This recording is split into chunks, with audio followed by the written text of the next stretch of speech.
നടൻ വിജയുടെ രാഷ്ട്രീയ പാർട്ടിയായ തമിഴക വെട്രിക്കഴകത്തിന്റെ പ്രഖ്യാപനത്തിന് തമിഴ്നാട്ടിൽ സമ്മിശ്ര പ്രതികരണം. രാഷ്ട്രീയത്തിലേക്ക് വിജയെ സ്വാഗതം ചെയ്യുമ്പോഴും സിനിമയല്ല രാഷ്ട്രീയമെന്ന ഓർമ്മപ്പെടുത്തലുകളാണ് അധികവും. പാർട്ടിയിൽ ആളുകളെ ചേർക്കുന്നതിനുള്ള നടപടികൾ വേഗത്തിലാക്കാൻ വിജയ് പ്രവർത്തകർക്ക് നിർദ്ദേശവും നൽകി. എല്ലാ രാഷ്ട്രീയ പാർട്ടികളും സിനിമാ താരങ്ങളും വിജയുടെ രാഷ്ട്രീയ പ്രവേശനത്തിനെ കുറിച്ച് കൃത്യമായ കാഴ്ചപ്പാടുകൾ പറയുന്നുണ്ട്. DMK-യും അണ്ണാ DMK-യും വിമർശനത്തോടെയാണ് പാർട്ടി പ്രഖ്യാപനത്തിന് ആശംസകൾ നേർന്നത്.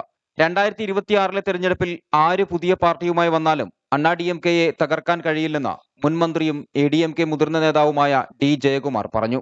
പ്രശസ്തി കൊണ്ട് മാത്രം രാഷ്ട്രീയത്തിൽ പിടിച്ചു നിൽക്കാൻ സാധിക്കില്ലെന്ന് DMK വക്താവ് TKS ഇളങ്കോവൻ പ്രതികരിച്ചു. ജനാധിപത്യ ഇന്ത്യയിൽ ആർക്കും പാർട്ടി ആരംഭിക്കാമെന്നും വിജയാശംസകളെന്നും മന്ത്രി ഉദയനിധി സ്റ്റാലിനും പറഞ്ഞു.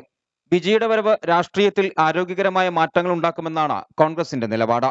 വരും ദിവസങ്ങളിൽ പാർട്ടിയിൽ അംഗങ്ങളെ ചേർക്കുന്നതിനുള്ള തീവ്ര ശ്രമമാണ് തമിഴക വെട്രിക്കഴകം പ്രവർത്തകർ ആരംഭിച്ചിട്ടുള്ളത്.